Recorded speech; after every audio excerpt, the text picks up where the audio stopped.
Good day, everyone. For today's agenda, I am going to summarize the module 1 to 5. So, for the first module, we have here the nature of feasibility study. So, the objective for this one is I'm going to discuss what is the feasibility and the different aspect needed in doing a feasibility study, and even to distinguish the qualities of a good feasibilities and analyze the factors which affects in preparing the study. For the definitions, feasibility study is a systematic inquiry into a proposed business activity to determine its viability in all areas directed towards the measurement of profitability level. So, meaning, when we talk about feasibility, this is the possible, a high possibility that the business idea can execute or can simulate.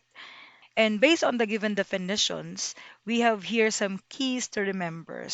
First is the systematic inquiry. Before we do a selection of the business name or the business idea, we have some research that we really need to do. And for us to do that, we have the so-called systematic. So meaning it is a step-by-step procedures on how we can get data or gather data based from the inquiries that are in line with our feasibility study. For the second one is the proposed business activity. Where the proposal happen? When you see that your product or service needed by the market that you are going to cater. The third one is the viability in all areas. So once we talk about viability, this is the ability that your business idea will become successful. And for the last one, measurement of profitability level. So obviously, why we do have business proposal, or let's say why do we have a business plan? Because the main objectives, or let's say the main motivations really, is definitely business can gain profit from that. The feasibility study is initial design or the first stage of every plan or every project that we're going to implies. And this study, we will going to analyze if this is viable, meaning this is visible to happen. So we have here some of the questions that we really need to answer so that we can plan accordingly. Now, let's check on how the visibility study can help us to determine what kind of business or services that we can offer. So, una dyan is, kinakailangan ba ng business na iniisip natin is the different resources, like for example, raw materials or machineries that are aligned or that needs technology. The second one is, obviously naman, kapag syempre tayo ay nag-iisip, no, ng pwedeng pagkakitaan, the thing is, it is reasonable pa to invest. Meron ba tayong makukuhang, let's say, income, kailan ito mangyayari? Or let's say, this is risk to invest. Once we talk about risk, somehow, in the current market situation, wala pa naman siyang needs. But since you have, let's say, research or let's say you have some data that this business or service can be can have a demand sooner or later, somehow this is a risk. And then the third one is that visible operating change or business restructure. Not just an open or let's say bago pa lang sa business ang nagkakaroon ng feasibility study. Kahit po yung mga nasa market na or let's say kahit po yung mga nasa business na, majority of them, no, they have or they need this kind of study kapag po nagkakaroon sila ng restructured. Ibig sabihin, let's say si business, ayan, kinakailangan niya magkaroon ng innovation. So somehow, um, they need to have a new investment. Okay, na kung saan makakatulong doon sa current business na meron sila. So why they need to have an investment?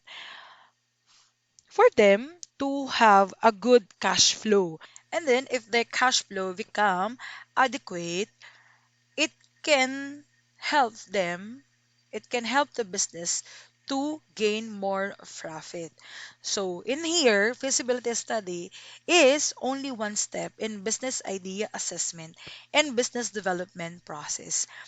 So, para magawa natin ito, meron tayong tinatawag na outline. So, ang ano nga ba yung outline, no? This outline can definitely provide us or give us guidance on how we conduct our study. So, the word how is the step-by-step procedure that we need to do for us to become successful in our feasibility study. Now, these are the executive summary or the highlight of the study project summary. So ito po ay tatalakayin natin every now and then. But for have a glimpse idea of the list, una is definitely the introduction. What is the business is all about? What is the objective of the business? And so on and so forth.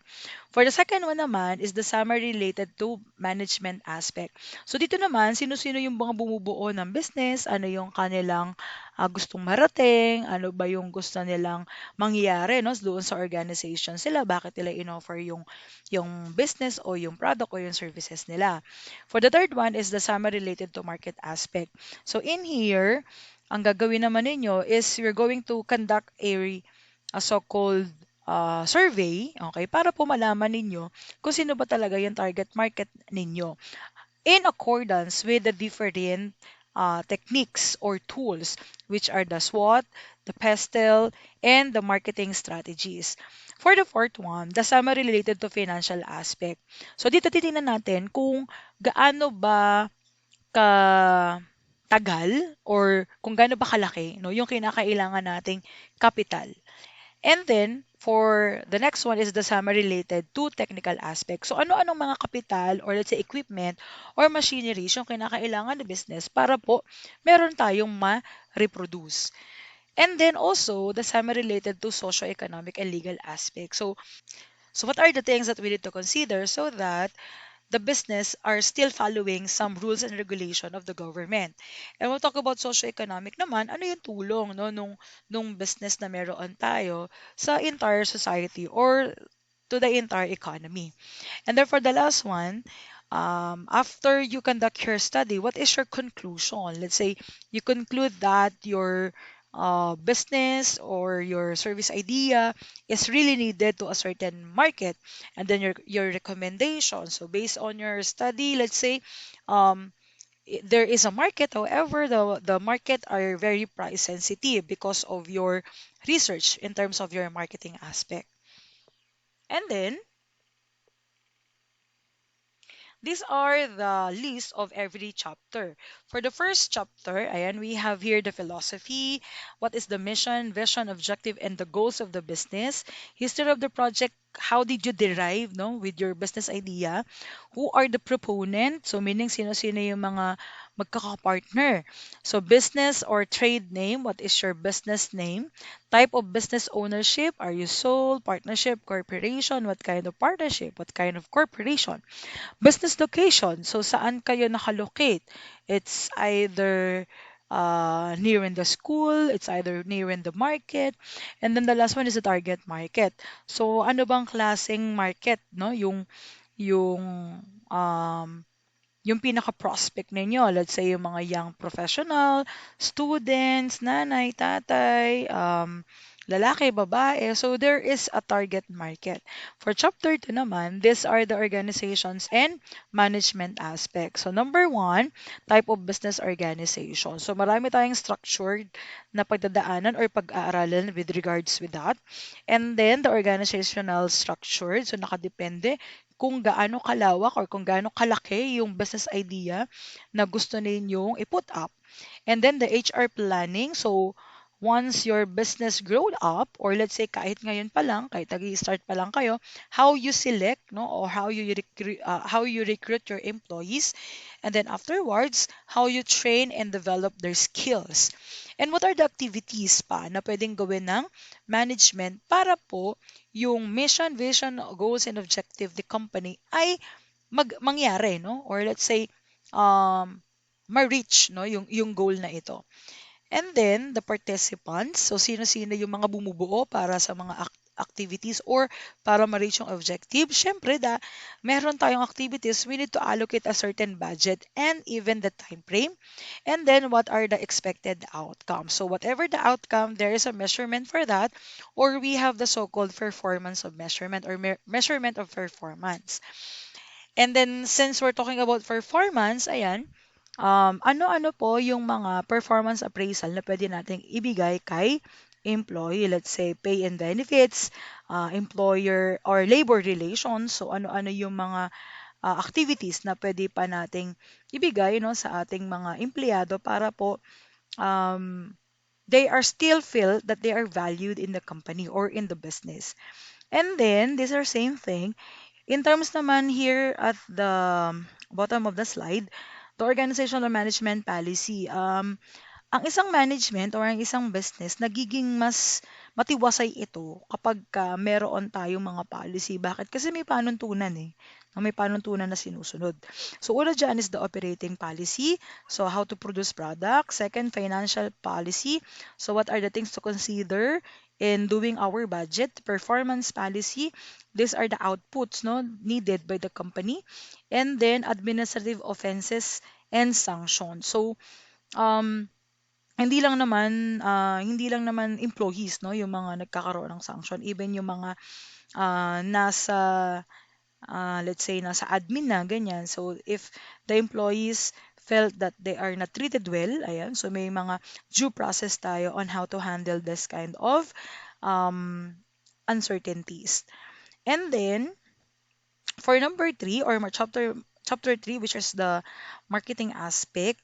So una dyan is the situation analysis. Yes, you're going to analyze the area where you can put up your business because that area is surrounded by your market.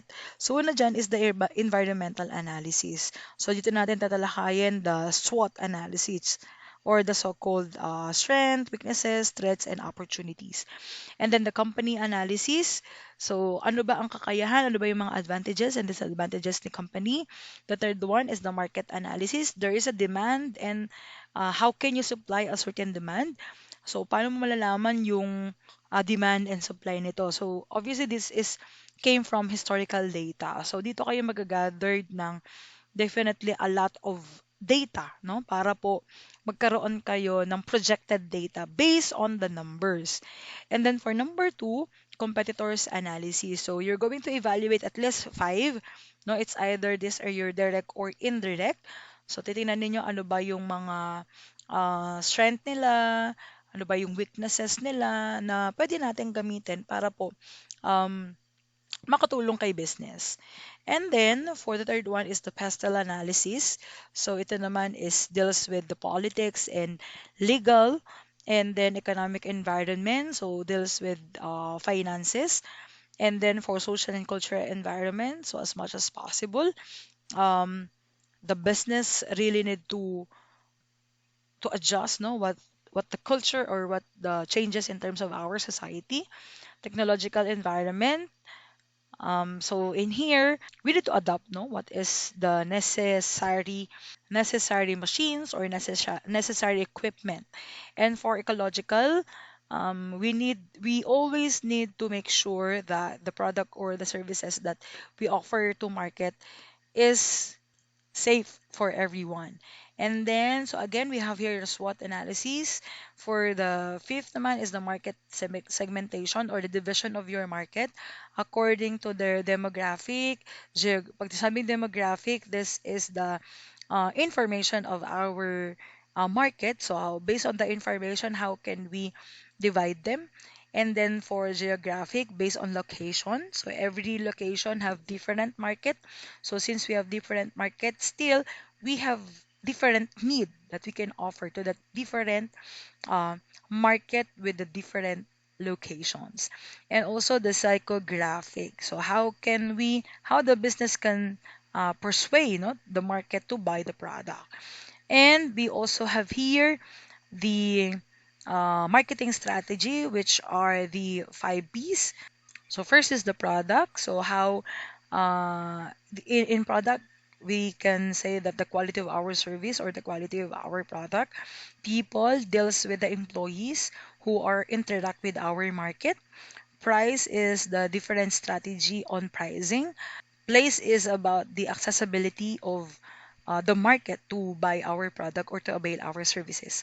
And promotion, this is how the business a lot do an activity so that the market will be more familiarized with the product or the service offered by the business. Next, for the chapter 4, in here we will going to talk about here the financial aspect. So, obviously kapag tayo ay allocate ng finances, meron tayong mga policies na kailangan nating sundin para po yung finances natin smooth lang po yung kanyang activity. And also, we have some assumption. Bakit kailangan natin magkaroon ng assumptions? Kasi nga po, we have the so-called different kinds of expenses. And also, we need also to assume where can we receive, no, some of the payments came from our clients. And then for the second one, pre-operating expenses. Lahat naman po na nagnenegosyo ay talaga namang merong pre-operating panimula, no? Ano-ano yung mga pinagkagastosan nito. And then for the third one, production costing kapag po nagre-reproduce ng product.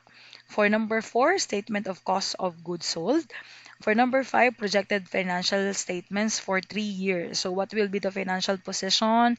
Uh, Once we talk about comprehensive income, so we're going to take a look with the daily activities of the business in terms of the income, and then the stockholders' equity, and the last one is the cash flow. And the number 6, so now we were going to analyze how the business is still stable. Obviously, based on the financial statement analysis. So we have here the liquidity ratio, profitability ratio, stability ratio, and the turnover ratio. For number 5, we have here the technical and legal aspect. So, una dyan, syempre, when it comes to technical, gaano ba kalaki yung production natin? Sino-sino ba yung magtatrabaho for a particular hours? And what are the machinery? Saan ba yan naka-locate? Even yung proper waste disposal natin. Even some of the list of activities. And also, different registration, no? Anong ating business. So, una na dyan is yung SEC, gaano katagal, magkano binabayaran, same thing with the barangay, permit, the local government units, even the BIR, the SSS, PhilHealth, and the Home Development Mutual Fund or yung pag-ibig or other government agencies. Ito naman, no, yung ibang agencies rito is mandatory by the government if we have employees. For number 6, the socio-economic aspect. So once we do have a business, meron tayong responsibility sa ating society. So una na dyan is sa owner, no, sa atin. Ano ba yung maibabalik, no, ng business sa atin? Not just about the money, even the pride of ownership. So what else? The management also, the customers, the community, the government, and other stakeholders. And propose corporate social responsibility program. So dito naman, once syempre nakakapag kumikita na, no, si business. So ano po yung mga giving back um, activities natin to the community naman? May mga pabiding program ba tayo dyan? Or let's say we have the pre-medical consultation and so on and so forth. And then, for our bibliography, so saan natin nakuha yung mga idea natin? Came from the books, journals, and even periodicals, some of the thesis or dissertations, and even in the online sources. And for our appendices, so letter of approval in conducting your research or your study, what are the code of ethics in conducting feasibility studies? So ano yung mga procedures na pinagdaanan ninyo dyan? Survey questionnaires. Survey questionnaires is according or accordance with your market aspect. And then, based on your survey questions, you're going to tabulate it to your results so that you can have your conclusions and recommendation. And for the last one, obviously, the details of the proponents o yung mga tinatawag natin na mga business owners. These are the curriculum vitae. All right. So what are the qualities of having a good feasibility study? So una dyan is having a comprehensive detail. So pag sinabi natin comprehensive details, um, dapat, no, it must be a fully cover in all areas needed to be scrutinized. So ibig sabihin, every chapter must have an elaborated idea that should be present the overall perspective of your proposed project so that the users are properly guided in making the economic decision. So pag sinabing yung mga users, possible na sila yung mga magiging investors natin. And all information that may possibly be needed by the users or prospect investors should be presented to an answer at all possible queries. Kasi nga naman, once, somehow kasi mga investors natin, they are busy, no, doing their thing. So, kaysa magkaroon pa tayo ng Q&A, ayan, pag binasa lang siya ni investors, nandun na lahat, no? It can definitely save the effort and time for both investors and doon sa ating mga proponent. The second one is the objective. So, sa objectives natin, dapat po, wala pong bias dyan, no? Pag sinabing bias, um, yung yung pinaka-goal lang ng business is kumita. It's not like that, no? It must be fair evaluated based on the market needs. And particularly, kapag ka nakita ito no, ng mga investors, they can be more directed no, with your proposed project.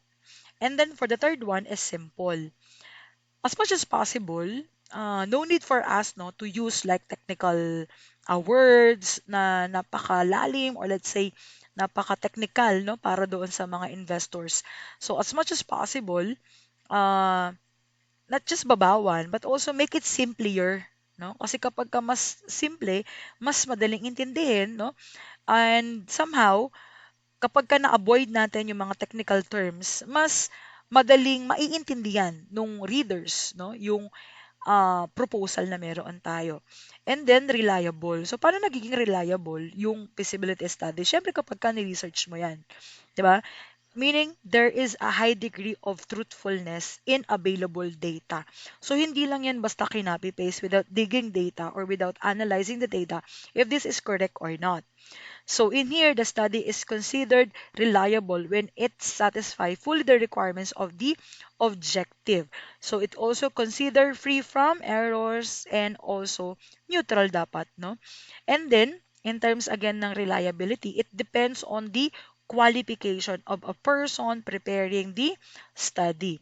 So una na dyan yung tayo naman, no? Tayo naman ay mga edukado. So um, we can do good research, no? We can work on our research. We can work in our research. So in here also, mas nagiging reliable yung study natin kapag po yung mga kinukuhaan nating datos ay para sa kanila, no? Yung inaaral natin. So yung mga survey na makukuha natin, make it sure na yung mga sasagot nito is yung mga target market natin. Kung hindi man, sila yung mga secondary market na meron tayo. Or let's say prospect.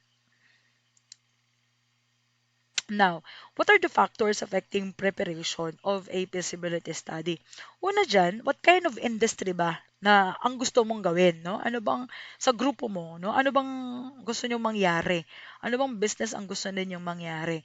So, in terms of types of business, gusto niyo bang magkaroon ng extractive, let's say from natural resources, i-reproduce niyo, para ibenta for further processing, or gusto nyo ba manufacturing industry? So, raw materials, kayo yung mag-modify and then you are going to sell it, no, to your consumer. Or let's say you are more on service. You are offering intangible product. So, let's say mga salon, pwede naman. Let's say mga consultation, basta make it sure lang na yung mga tao, no, na kukunin ninyo is a skilled or let's say expertise doon sa ginagawa nila. And then, we also have here the size of the project. So, pag sinabi pong size of the project, this is direct relationship to the different factors affecting the preparation of your feasibility study. Once we talk about size, gaano ba kalaki yung requirements or let's say capital na kinakailangan para po maging visible, no, yung study na gusto nating gawin.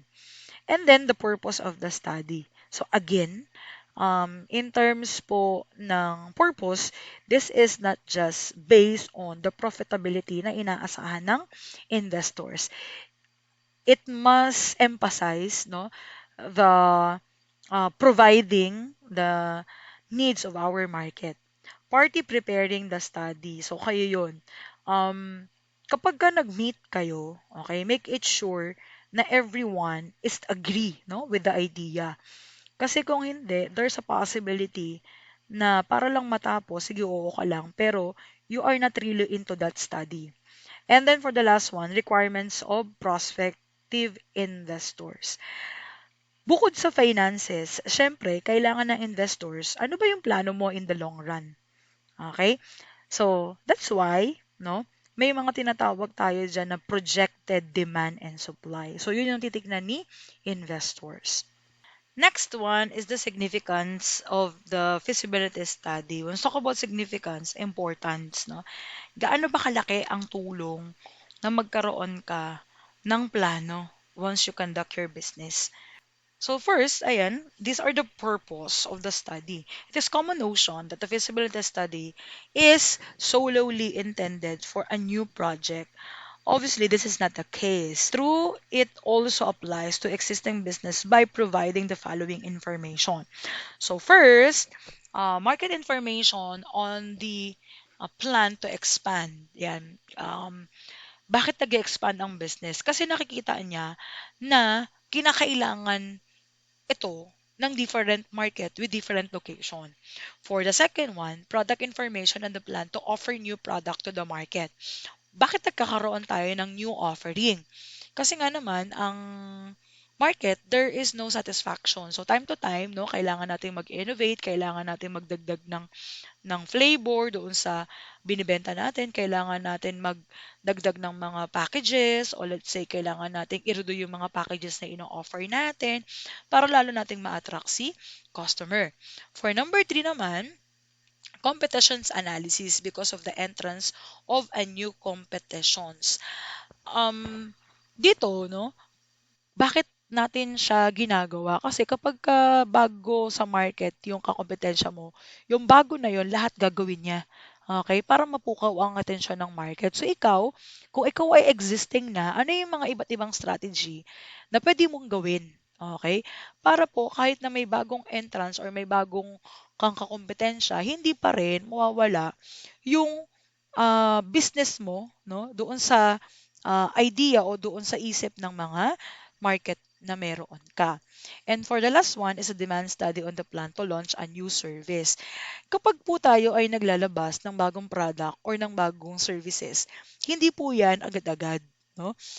Kaya minsan, maybe some of you here already experience, no, yung mga survey, no, survey ng mismong establishment bago sila maglabas ng service or bago sila maglabas ng bagong service or bago sila maglabas ng bagong produkto. Because if they don't have this kind of survey or let's say even quali or quanti man ang ginamit nila, wala silang magiging panuntunan or basis kung ito ba talaga ay papatok o hindi. Another one is the different classification of visibility study. So ano-ano ito, no? So una dyan is to amount of investment. Napakalaking factors no ng capital sa pag-i-invest. Kasi nga naman somehow if you don't have money, it's not easy for you, 'di ba? To buy some raw materials or to build a certain project and so on and so forth. So once we talk about amount of investment, yeah, this is a capital term, okay? That the businesses or business entity can either be a micro, a small, or medium size, or even large entity. Pag sinabi nating micro entity, sila yung mga negosyo na kung saan ang kanilang investment is below 3 million. So um, ito yung mga businesses na let's say yung mga karinderya, ganyan. O kaya naman yung mga school supplies na hindi gaano kalaki ang kinakailangan na investment para sila ay invest. For the small or medium size naman, ito naman po yung mga businesses na kung saan kayang maglabas ng kapital kay between 3 million to 350 million. And then, for the large entity naman, ano na 'to, tinatawag na natin itong mga korporasyon talaga. Or let's say if they are not corporation, they have the capital of 350 million or more than that. And then the second classification as to status of the project. So once we talk about status, meaning um, yung project ba is bago or nag-exist na pero gusto lang ng expansion? Pag nagkakaroon tayo ng expansion, we can also consider this as new, no? New, bakit? Kasi meron tayong bagong uh, capital na kinakailangan. So, it simply means that the project or proposed project is not among those entities the investors are currently engaged. And then, um, some existing business that has a plan to expand na kung saan meron na silang kapital or meron na silang capacity no to have a new project, they still need to require feasibility study because again, without study, no, they are not guided of all the things that they need to prepare and what are the things that they need to consider.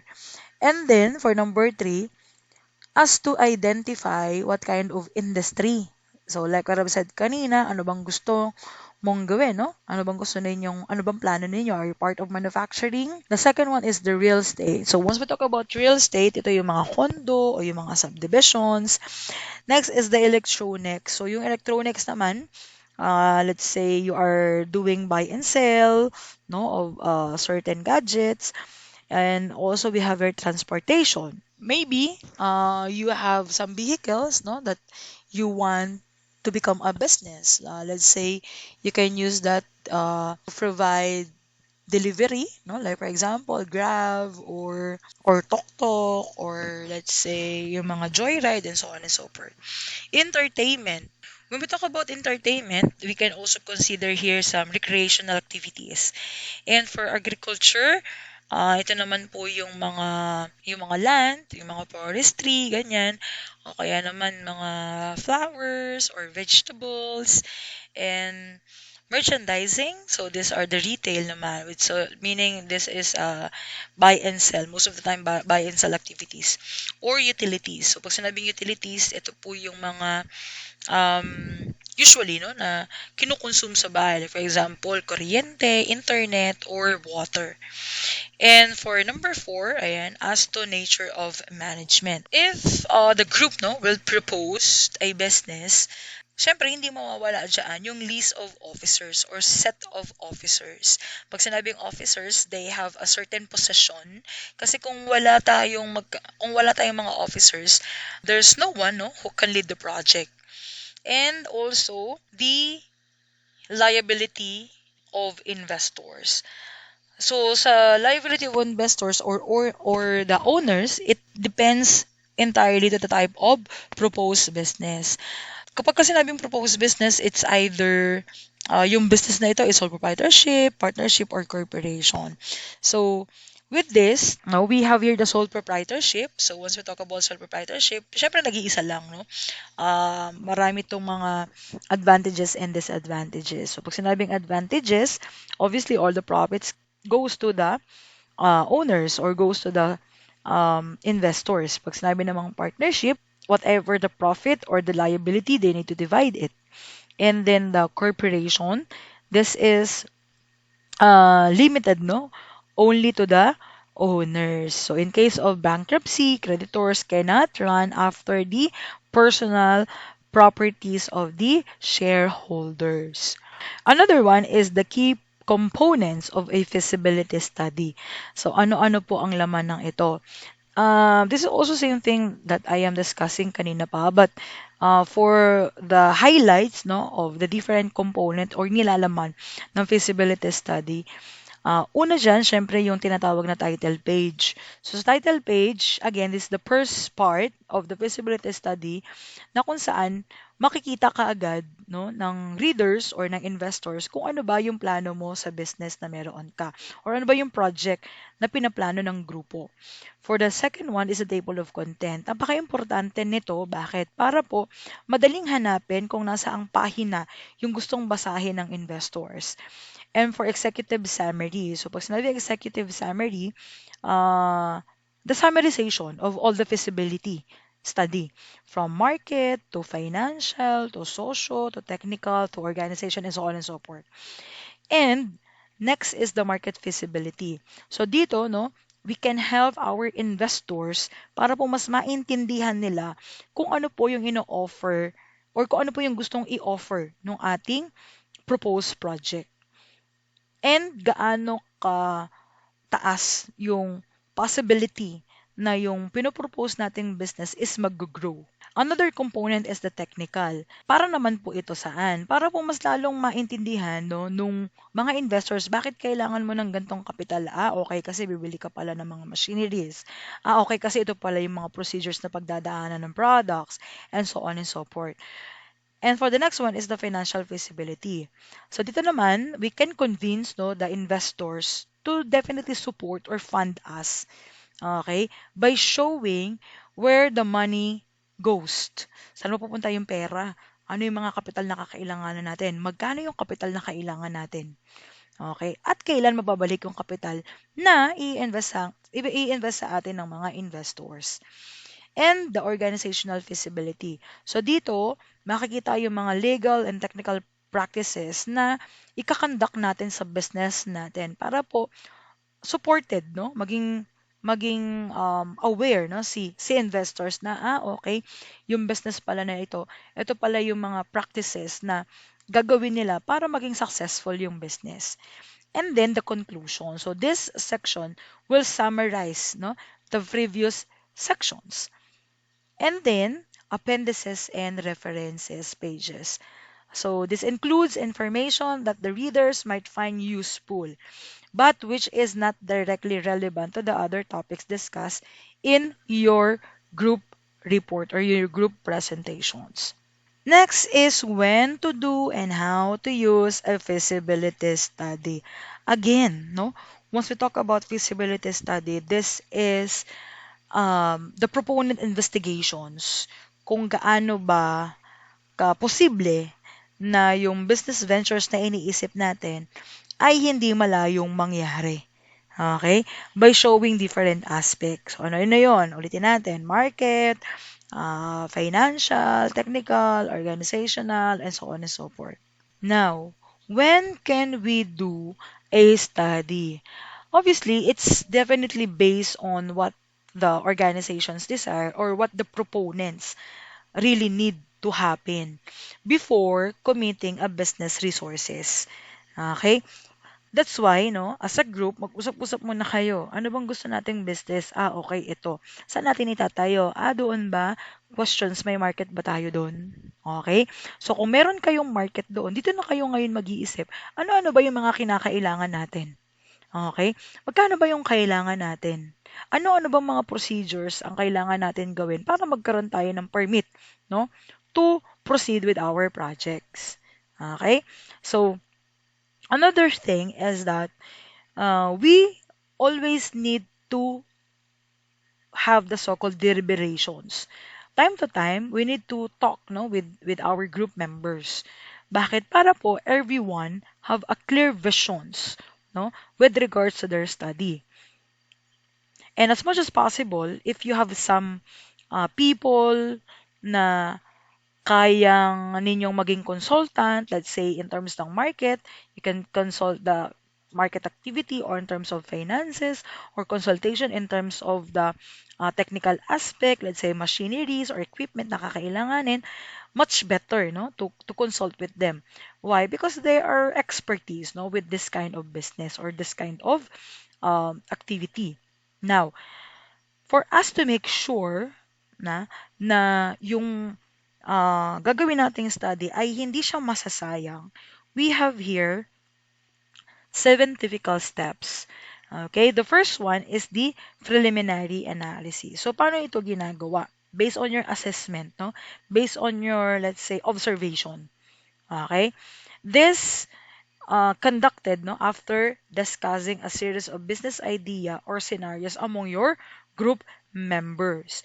So kapag nagkaroon na kayo ng discussion, so ayan, you analyze, okay, dito sa lugar na to kailangan ng ganitong product. Kasi yung nagtitinda doon hindi niya kayang i-cater no lahat ng kanyang customers. And then during this step, okay, you can investigate na this is not just based on your observation. Okay? Kailangan nyo ring malaman yung definite number. Yan. Ano yung definite number? Let's say, kada ganitong oras marami silang customers. Or kada ganitong araw, wala silang masyadong customers. Or season, kumbaga. So, you need to have the so-called numbers based on your observation. Okay? So in here, this is more on exploratory journey. Yan. Bakit? Kasi nga naman, like what I've said kanina, whatever your findings, okay, on your feasibility study is not just based on the profit that you can gain, but also to address a specific issue. So ano yon? Bakit nga ba kayo nakaisip ng ganong business? Kasi based on your observation, yung nagtitinda nito ay hindi niya kayang i-cater. So meaning to say, there is insufficient supply. So doon sa insufficient na yon, that is a number wherein you are the one who can solve no this insufficient supply. And then for the second one is the market assessment.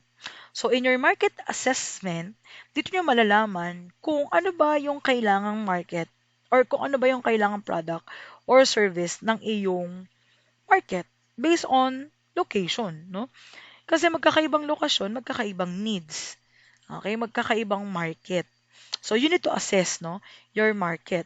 You need to identify kung kailan nila kailangan yung product, anong oras nilang kailangan yung product, ano yung product na kailangan nila, and even the price, kaya ba nilang bilhin. Okay? They do have the power to pay ba no according to their income.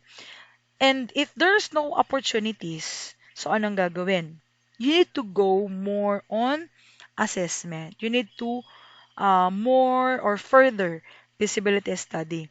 Pero kung nakita nyo na merong opportunity, no, focus on that, no? Construct, meaning based on the scenarios na nakikita, investigate more kung paano ninyo mabibigay yung demand ng market ninyo. And then, for the third one is the organizational structure. So in this step, okay, pag sinabing organizational structure, you can have the so-called organization without people or without manpower. So, in your manpower, ano ba yung mga requirements na meron? Let's say, skilled ba? Knowledgeable ba? Experience ba? Ano bang tinapos? And so on. So, in here, including the management and labor alignment. So, kung ano yung tinapos, yun yung ibigay mong trabaho. As much as possible, kasi dun sila magaling. Yun yung tinapos nila. And then, gaano kadami ba yung kinakailangan mong empleyado? Meron ka bang tinatawag na opening shift, mid-shift, or evening shift? or closing ship. So depende, no? Depende doon sa operations, no, na meron sa business na ipopropose ninyo. And then for number four is the financial control. So it is important to formalize an opening day balance sheet. Kumbaga, dapat, no, sa una pa lang, sa unang araw pa lang, meron ka ng pinoproject, no, nakita. Okay? Base sa um, nakita mong demand, yan. So, dapat as much as early, ayan, meron ka nang makikitang pumapasok na pera or income. Bakit? Kasi po, para ma-sustain mo, no, yung magiging needs pa or demand ng iyong market. How can you sustain? Obviously, you need to have the so-called capital again. So, yung capital na yon expenses na naman. So, para po ma-cover yung expenses mo daily, okay, dapat meron kang quota. Magkano ba dapat yung kikitain per day para po masustain natin, no, yung business. And then for number five is the points of vulnerability. So dito naman, these are the factors that are internal to the projects and represent vulnerability to the project short term or these are the long term step should be reviewed and analyzed. So this point can be a control or otherwise eliminated. Alright, so once we talk about vulnerability, this is determined by physical or environmental or social or economic or political, cultural, and institutional factors. Alright, so once we talk about points of vulnerability, ibig sabihin nito, hanggang kailan, no, tatagal sa business? Or let's say yung project na ito, is it short term or long term? So what are the things that we need to consider? And what are the things that we need to control? Para nga naman, if this objective is long term, okay, we have a certain strategy to do para po mangyari yung tinatawag natin na long-term objectives. And then, for number six is the result and conclusions. Um, in conclusions of your feasibility study, it must be outlined and in-depth in various scenarios examined. So, time to time, okay, ano yung mga kailangan natin i-consider? So, in consideration, syempre, we have here a thorough examination or a thorough analysis.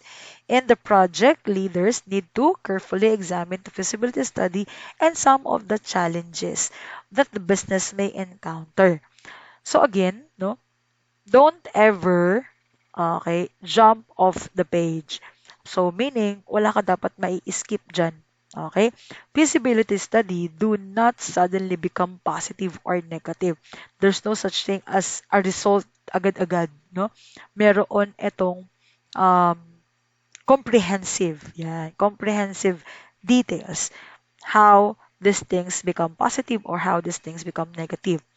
And as you accumulate information and investigate alternatives, it's either this is positive or negative outcome. As a proponent, ayan, you really need to have a clear decision. Okay? Siyempre, para po ma-eliminate yung mga tinatawag nating negative outcome. Remember, the study, no, will really help us to assess kung ano ba yung mga bagay na pwede nating i-trade off. It's either this is risk or this is a part of the rewards of having a business so that we can move forward in our business project. And then for the last one is the go or no go decision. This one is the most critical decision or most critical in a business development. It is the point of no return. Once you have decided to pursue a business scenario, there is usually a no turning back. Bakit nakapagsimula ka na, nakapag-invest ka na, nakahanap ka ng tao, nakabili ka na ng machinery, nakaupa ka na, and so on and so forth. So, meaning feasibility study will be a major information source in making a decisions. Next is the organizations and management study. So like what I've said kanina, we have some forms, no, of business organizations. Why do we have this kind of different forms? Well, it's definitely depends on the size of our business. First is the so-called sole proprietorship.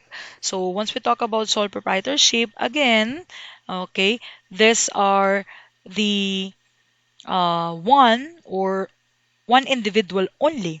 While it is simplest of the type of businesses, it also offers the least amount of financial and legal protection for the owner. Unlike partnership or corporations, sole proprietorships do not create a separate legal identity for the business. Essentially, the owners of the business shares the same identity as a company. Therefore, the owner is fully liable for any of all liabilities incurred by the company. So as entrepreneur, you may choose this option if they want to retain full control of your business. Additionally, it is a relatively easy and expensive process to establish a sole proprietorship. There are also tax benefits as income is considered the owner's personal income and therefore only taxed once. Finally, there are relatively few regulation requirements for a sole proprietorship. The second one is the partnership. By the definition, partnership is a business owned by two or more people known as a partners. So, hindi ito katulad ng sole proprietorship na nag-iisa lang siya. Partnership, typically, this is a two or more people that they invest no, their own money, time, and effort to have a business. So this means that the income is treated as the owner's income. So it is only taxed once. Owners in partnerships are responsible for the liabilities of the firm. However, there are some different types of partnership. So we have here the general partnership. So the general partnership, this is the easiest type of partnership to form with a few costs. So every partner is considered as participating in the operations of the business. And there is also an unlimited liability for every partners. This means that every partner's personal assets can be used to repay the liabilities of the partnership. This also means that each partner is responsible for every other partner's action. And we also have here the limited partnership. So once we talk about limited, limitado lang, no? Yung effort ng paggawa ng kada isang members ng partnership. So this type of partnership has at least one general partner. So yun nga, yung kanina, this general partner takes on the unlimited liability for the partnership and the managers the operations of the company. Additionally, there are also limited partners in limited partnership. Once we talk about limited partnership, they only take on as much as liability as their financial stake in the business. However, as limited partners, they are not involved in management decisions and do not have any direct control over the business or over the company. So, under limited partnership, we have here the limited liability partnership or what we call the LLP. LLPs are similar to general partnership where multiple partners are each responsible for the operations of the business. However, partners and LLPs are not personally responsible for the action of other partners or the debt of the business. Unfortunately, not all businesses can be LLPs. This type of business is often restricted to a certain professions, such as lawyers or accountants. In general, as compared to other type of businesses, partnerships offer more flexibility but also have greater exposure to risk. The next limited partnership is what we call limited liability company or what we call the LLC. These are one of the most flexible type of businesses. Why? Because LLCs combine aspect of both partnership and corporation. They retain the tax benefits of a sole proprietorship and the limited liabilities of a corporations or the LLCs. They are also able to choose between different tax treatment as long as the LLC chooses not to be treated as the C or the corporation. It retains its flow through taxation status. So, in general, so once we talk about limited partnership, it depends, no, on the agreement of the partners. It also depends on the partners what are the things that they are taking care of. Let's say finances, or let's say monitoring of the entire business. So nakadepende, no, kung ano yung pag-uusap nila. And then the more kasi na nagkakaroon ng involvement, or the more na nagkakaroon ng entitlement, no, yung kada partners with different, let's say, assets and liabilities, nagkakaroon tayo ng tinatawag na different treatment, no, in terms of taxation. So magkakaiba kasi, nagkakaiba yung treatment ng tax kung anong klaseng partners meron ang isang partnership. It's either general or limited partnership. Next is the corporation. So once we talk about corporation, these are separate legal entity created by a shareholders. So we have here the incorporating a business protects owners from being personally liable for the company's debts or legal disputes.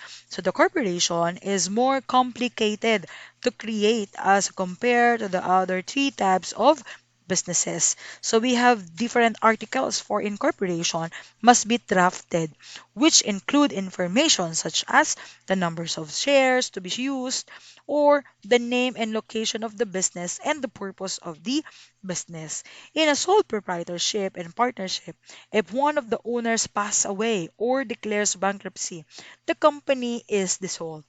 Corporation exists as a legal separate entity. Therefore, they are protected from this situation and will continue to exist even if the owners of the business passed away. Another thing is there is a three main types of corporation. The first one is the C corporation. So this is the most common form of incorporation. The corporation is taxed as the business entity and the owners receive profits and they are also taxed individually. The next one is the S corporation. S corporation is also like a C corporation but may only consist of up to 100 shareholders. S corporation are pass-through entities like partnerships, so profits are not taxed twice. The last one is the one person's corporation or the OPC. An OPC is a corporation with a single stockholder who can only be natural person, trust, or estates.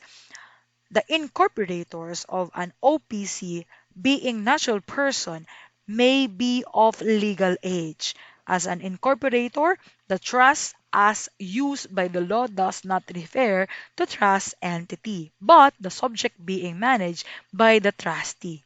And the last one is the non-profit corporation. They're often used by a charitable organization, or the non-profit corporations are tax exempt. All forms of income cash flow must be utilized to spread on the organization's operations or future plans. Next, these are the format of organizations and management aspect. So, ito po yung magiging laman, no, nung plano or feasibility study ninyo with this aspect. So, number one, what type of organization? Anong structured? What are the job analyses or description and specification that I'm going to discuss later? And then the recruitment, the selections, training and development, and so on and so forth that I already talked about kanina. Next, we have here the organizational structure and its important. Gaano ba ka-importante na magkaroon ng organizational structure? Para po, guided, no, ang mga empleyado natin kung kanino sila reporting or kung sino po yung mga tao na handled, no, nung mga nasa management, or let's say yung mga nasa positions. Okay, so what is an organizational structure? By the definition, this is a system that outlines how certain activities are directed to achieve the goals of an organization. So these activities can include the rules, regulation, and even the responsibilities of a certain individual or a certain possessions.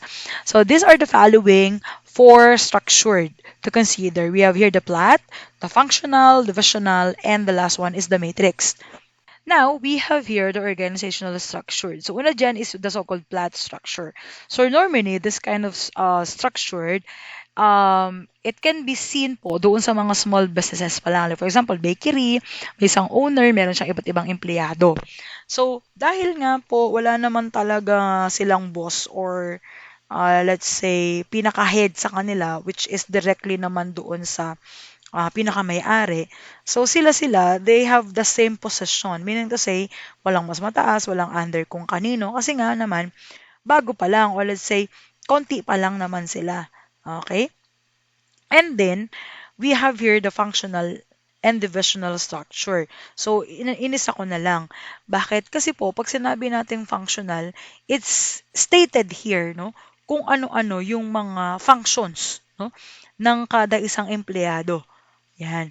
So like for example, here in sales team, so meron sila diyang manager, meron silang senior, sales, assistant, and staff. So these are the positions is automatically considered as their functions. Okay? They are managers with different kinds of managerial activities. And then, the divisions, syempre magkakaiba sila kung saan sila nabibilang. So, for example, this one, they are part of the sales team. This one, they are part of the production team or the production division for the finance and also for the IT. So, again, functional, um, it's specify, no, kung ano yung trabaho o yung function o yung rules na meron sila. And the division, they are part on one divisions. Next naman is the matrix, no? Matrix structure. So, pag sinabing matrix is structured, as you can see, they have two bosses. Okay? Like for example, si business, meron siyang iba't ibang project. Project A, B, C, na magkakaiba ang may handle. Okay? And then they are under with different division. Like for example, we have here the first division, okay, which is the development. So, si Ana, na under sa development, ay kasama sa isang project. Okay? Same thing with the production. Si Smith, na under ng production management, meron pa rin siyang hawak na project kay Michael. So again, once we talk about matrix structure, okay, a person or staff have two bosses.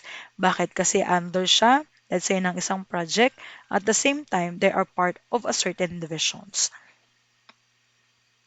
Okay, so now let's talk about what is job description. So pag sinabi natin job description, this is a detailed information of a vacant position.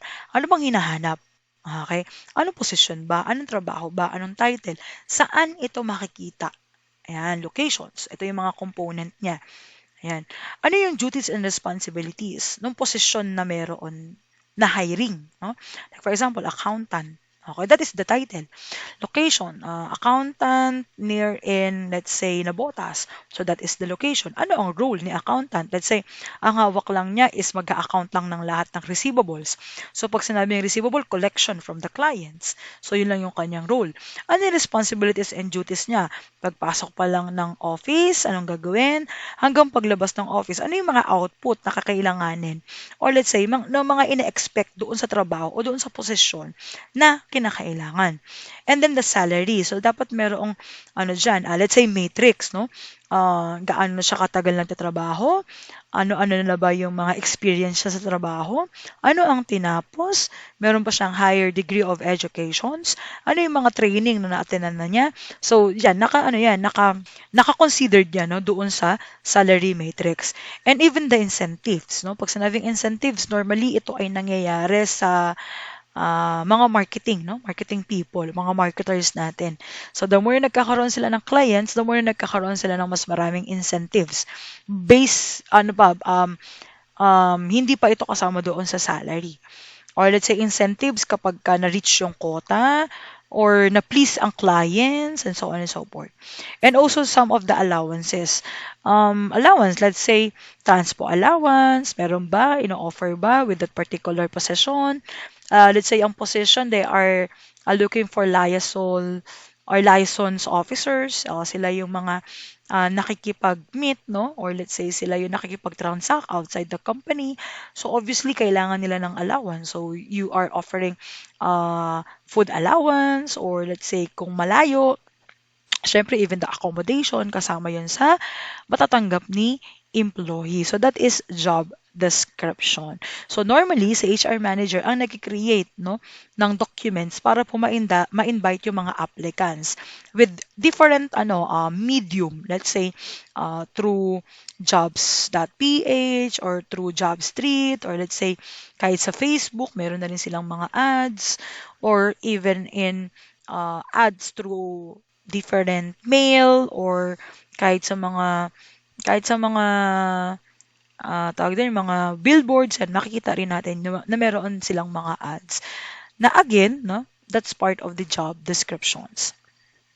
And then another thing is the job specification. So pag sinabing specification is specific, ano ba ang kailangan na trabaho? Okay? Or ano ba ang kailangan na skilled para sa ganitong trabaho? Ano ba yung kailangan na natapos niya para sa ganitong trabaho? Or ano ba yung knowledge or qualification na kailangan nung empleyado para sa ganitong trabaho? Is specification. So again, job specification is literally speaking state with the attributes or skills, knowledge, or even the educational qualification, and experience needed in a candidate to perform a particular job.